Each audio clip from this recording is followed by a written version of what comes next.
The beauty of YouTube titles is we're just talking about like 10 words, and those 10 different words could be the difference of literally millions of dollars, millions of views, millions of leads, and one video can change your life. So if those 10 words are good, that can make one video take off, which can make your whole channel take off. It's the biggest leverage skill you can build in your online business. The algorithm wants people to click and stick. And when you're thinking about getting people to click, it's essentially the topic, the title, and the thumbnail. Those are the three main things. There's a couple of other small things, but those are the three main things. And if nobody clicks your video, then you just wasted all of that time. You're not getting any leads, any subscribers, any sales. You're not building any trust or credibility with your audience. The thumbnail and title go hand in hand. The thumbnail grabs people's attention, and then the title makes the person say, yes, I do actually want to click this video. Titles are more important for educational channels, whereas thumbnails are often more important for entertainment channels. And it depends. How would you say hook fits into that? So you have your overall topic. And how do we convey that topic in an image and words? That's your thumbnail and title. And then once somebody clicks on that video, how do you tell that person, yes, you are in the right place. This is what you thought, and this is very exciting. You do want to watch this video. So it's just the next step down. The best videos will do all four: topic, title, thumbnail, and hook in that order. It's like, all right, what topic do we want to make? And then, okay, what's our title and thumbnail going to be like? Okay, and now what's our hook? And they're based on the previous step. So if you make your video and then you're like, all right, I know my topic,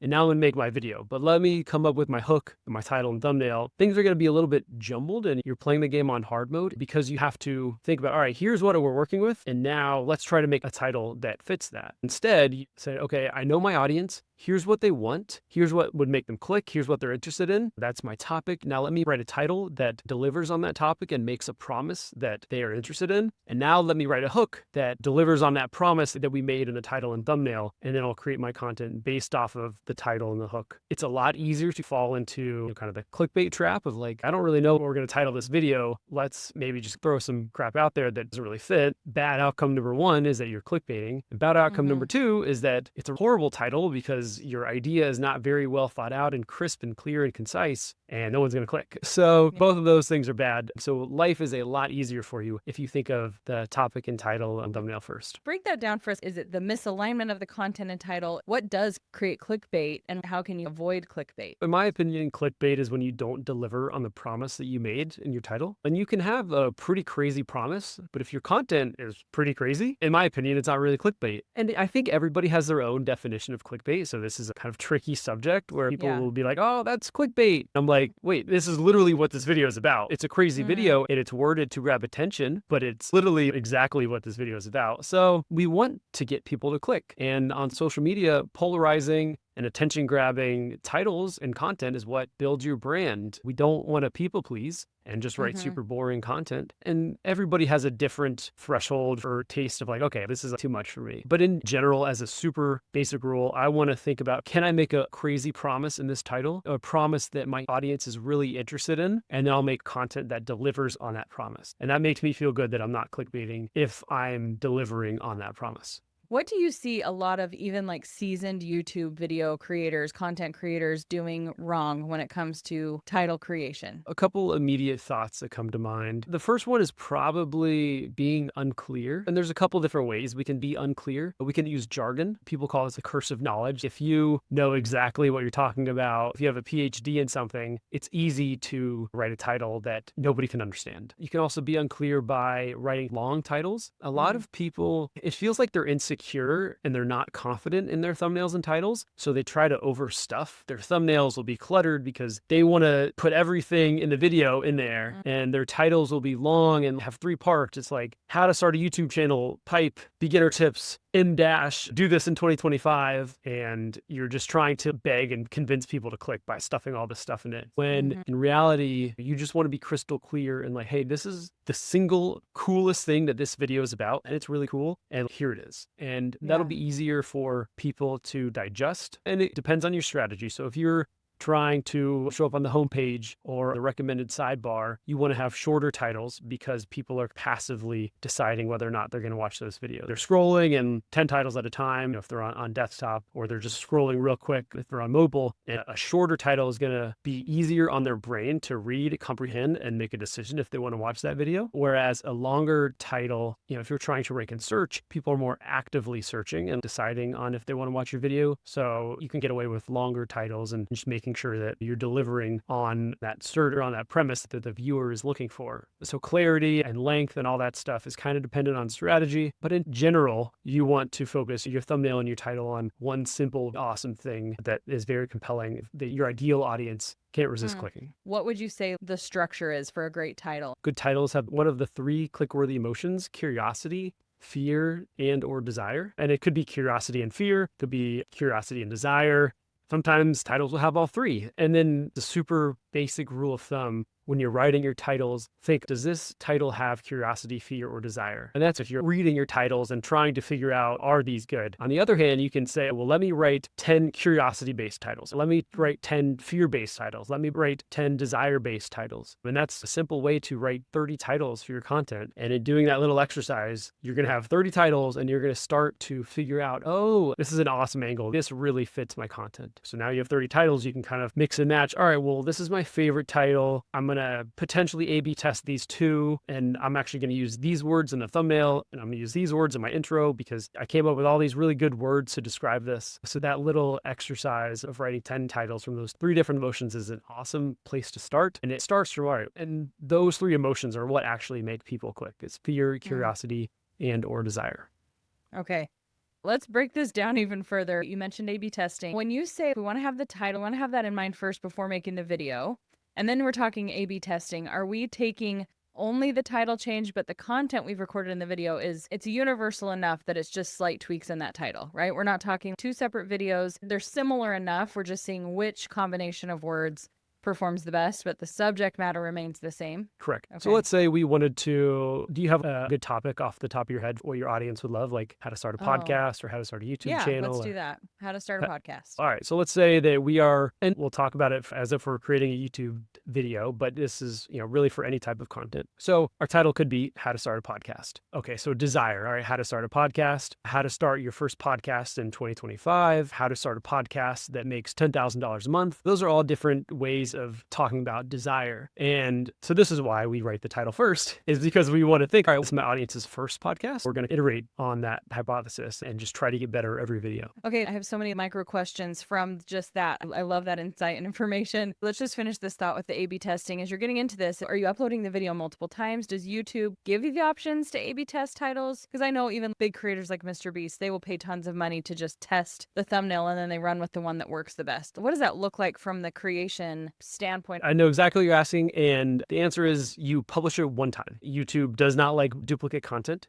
so do not do that. That's a big dinger against your YouTube channel. So yes, we only publish it one time, so we can't totally change the concept. You can change the title, so there's that. There's softwares like Thumbnail Test or TubeBuddy that let you A/B test the title. And then natively on YouTube, you can A/B test the thumbnail. So those are all different ways to do it. But yeah, you publish a video one time, and most people don't do this. I've taken videos down. If I feel like I really got it wrong, I'll unpublish a video, change the intro or change some things in the video, and then I'll republish it. It's not advised. And from doing that, I was demonetized for a little bit. So don't do that unless you really know what you're doing and you're willing to risk it. Most people, unless you're feeling a little feisty, just move on and work on your next video. So I would not recommend that. But yeah, you just publish one video. You can change the title whenever you want, as many times as you want. Ideally, you get it right from the start. But a lot of people ask me, Jake, I just listened to your podcast. Can I go back and change all of my old titles now that I know more about titling? And yes, you definitely can. And it's one of those things where I would say it works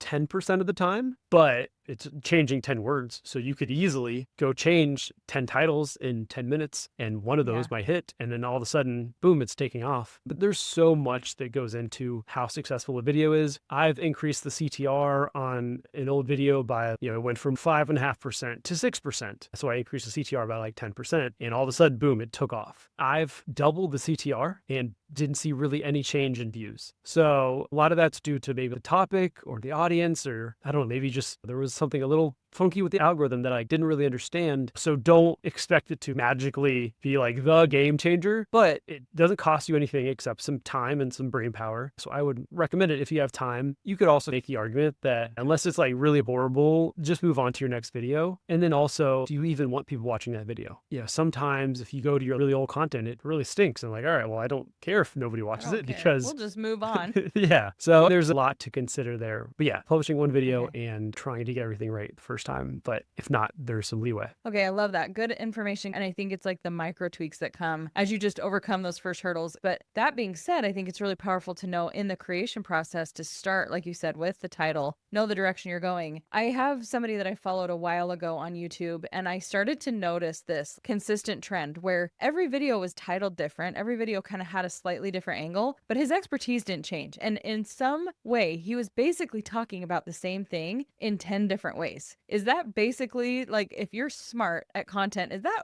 really all it is at the end of the day? You're just repackaging the information and delivering it and hitting in people's different questions, different desires, and obviously making a different video. It wasn't all the same video. But is that in and of itself a strategy for YouTube? 100%. So I used to work at a fishing channel, and people just wanted to know the same things. They wanted to see our favorite rods and reels, our favorite fishing lures, and they wanted tips for like 4 different species. So one of our most popular things was trout lures. So we do best trout lures in the winter, best trout lures in the summer, best trout lures in the spring, best trout lures in the fall. And we made that every single year. And it's pretty much the same video, but you mix it up for 4 different seasons and you publish a new one every year with slightly different lures, and people love it. Every single time they loved it. It doesn't matter, oh, we made this same video 3 times the past 3 years, let's make it again because people love it. So I 100% agree with you. I think that for most educational channels, there are like 5 to 10 topics that work well, and that's it. Anything else besides those 5 to 10 topics, it's just not going to work. So I think the challenge or the opportunity is, okay, we got 10 topics. How can we make videos about those 10 topics 100 different ways? And then boom, you have 1,000 video ideas right there. And that's more than what most people need. Yeah. And you're talking in a channel. We're not saying like a YouTube as a whole, there's only 10 topics that are going to do well on YouTube.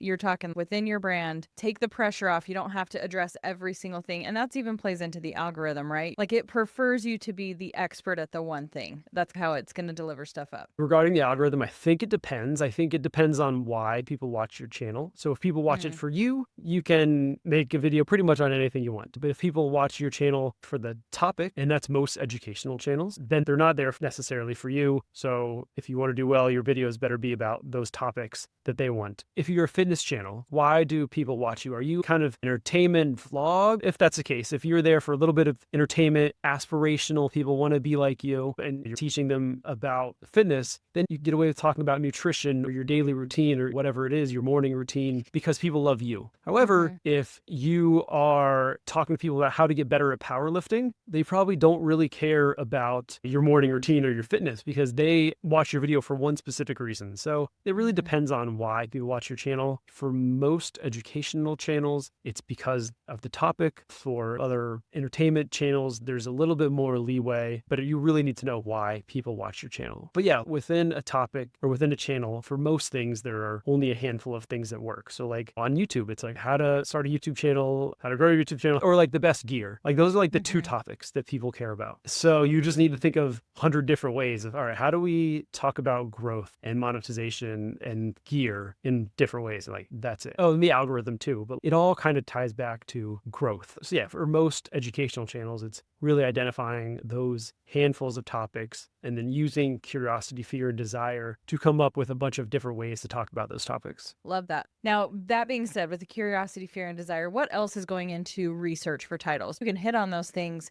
and you could totally still miss the mark if you haven't considered the viewer. So what do you recommend in terms of like keyword research? What's built into YouTube? What should we do to even begin with some of these title ideas? So I believe about 70% of views on YouTube come from the homepage or from the suggested on the sidebar, and only 30% come from search. So it depends on your strategy. Like you would never search 10 podcasting mistakes. However, the video about 10 podcasting mistakes could do very well. And it's not because people are searching for it. It's because when people go to their home, like when they log into YouTube, the first video that's going to pop up is 10 podcasting mistakes. It's not for everybody. It kind of depends on what you're interested in, because YouTube knows, like, all right, well, this person is interested in podcasting. They watch podcasting channels. So we're going to show them different podcasting videos on all our different places, like up next or in the sidebar, on the homepage. So it depends, but I'll take you through an example. So let's say I want to make a video about how to start a podcast in 2025. I would try to find my competitors. So typically I have a list of maybe 5 competitors that I use for topical research. Like, all right, what topics are they talking about? I call that like my dream 10. So it could be 5 or 10. Anywhere from 5 to 10. But I have a list of my dream 10, and those are all my competitors.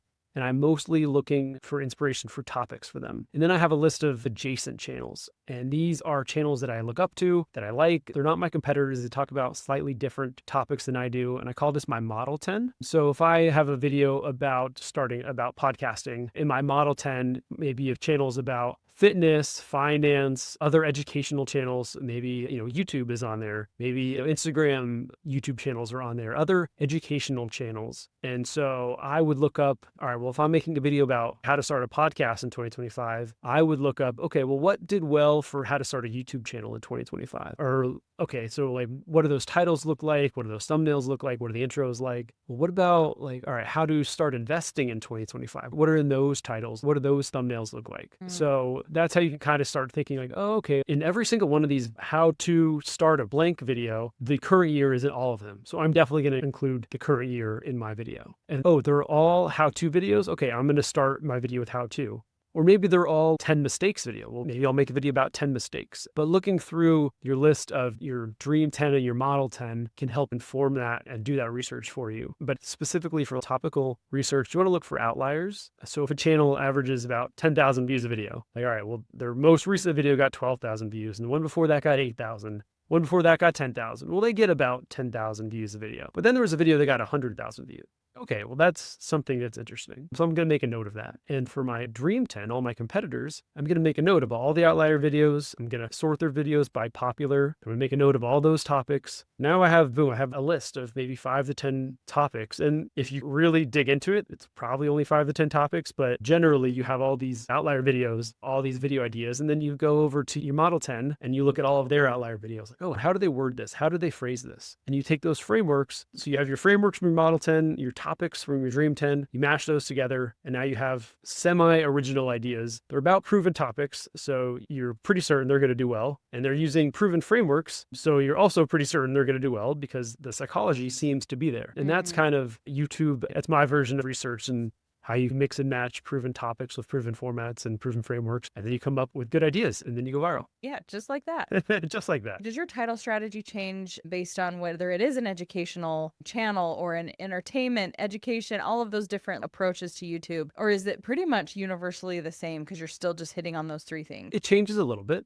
So the 3 clickworthy emotions, curiosity, fear, and desire, those are pretty much the same. For entertainment channels, you're never searching for like entertainment, really. Like you don't search for, crazy challenge by 23-year-old boy or something. Like, so it doesn't happen. So typically those are served on your homepage or recommended. So those titles are typically shorter, below 55 characters or so. Yeah, and that's for entertainment. And if you're trying to get on the homepage, it needs to be short-ish. So, I try to be under like 60 or 65 characters. If you're trying to rank in search, you want to be specific about delivering on the request that the person is searching for. So you can be a little bit longer, and at least on desktop, I'm 95% sure that the titles are longer, so you can get away with longer titles. So yes, the title length will be a little bit shorter for entertainment than education. Emotions are pretty much the same. The biggest thing is really knowing your audience and knowing why they will click and what will make them excited enough to click. And that doesn't change. That is one of probably the biggest things. So no, it doesn't change that much. But tactically, it does slightly. So like constraints work really well. Constraints is, of course, my first one is a bad example. So constraints would be like, I survived in the desert with only 1 water bottle. Well, that constraint of only 1 water bottle makes it really interesting. But you could also be like, I started a YouTube channel with only my cell phone. That also makes it more interesting, and that's more educational. So that was a horrible example because in that case, it doesn't change for entertainment or education. But yeah, long story long. I get where you're going. Just with that being said, I know you mentioned YouTube does not not like you posting the same video. Are there any other hard, fast rules we need to know? Does it matter how often you're posting? People are consuming content on so many platforms. TikTok has taken over so much of our attention. Do you want to give any recommendations on video length or frequency of posting or anything like that as a general rule? So length and frequency are great questions. And I would refer to my Dream 10 list to answer those questions. Dream 10 and Model 10. How often are my competitors publishing? Okay, well, if they're publishing once a week, then it's probably a good strategy to publish once a week. And then how long are their videos? Look at their recent outliers. How long are their recent outliers? Look at outliers that are underperforming. If a channel averages 10,000 views, but a video got 1,000, look for a couple of those and check the length of those. Does length matter? I am starting a new channel with a buddy right now, and we're going to try to make 15 to 20-minute videos that are long-ish. Seem to be working very well on YouTube right now. Longer videos, 30, 45 minutes, an hour-long videos can really do well. I would probably be careful if you're publishing 5-minute videos. I would definitely check all of your competitors and say, all right, is anybody else having success with 5-minute videos? And are they having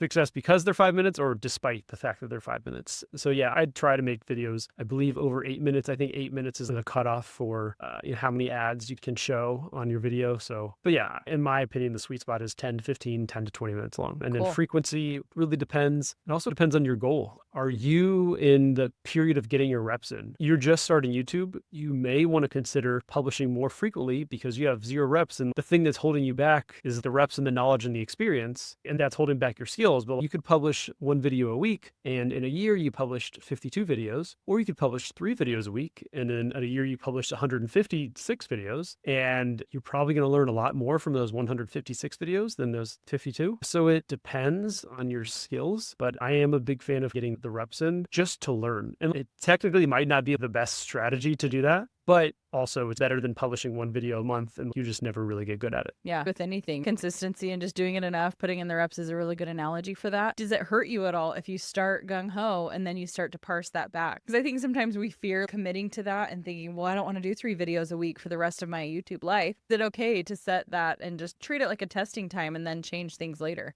Yeah, so I don't have any hard data to back this up, but if it were me and I were starting a YouTube channel and I've never been on YouTube before, I might try to publish as much as I can for all right, for the next 2 months, I'm just going to go all in. I'm going to publish as many YouTube videos as possible. My sole goal is going to be to learn, and I don't care about anything. I'm going to just try to learn what makes a good video. And at that point, you could start, unpublishing videos. You could just start a new channel because you realize that all of these videos suck and you could do a lot better. If things are going well, you could just say, oh, well, now I'm going to publish once a week because I got the reps in and now I'm going to spend more time on quality because I actually know what matters. So I don't want to give bad advice. I don't have solid data for that, but I don't believe that changing frequency is going to mess up your views. And a quote that I love is that it's easier to get 1 million views on 1 video than it is 10 videos. So that's an argument for spending a lot of time on 1 video. However, if you don't really know how to make a video, does it really matter how much time you spend on it because you don't know what you're doing?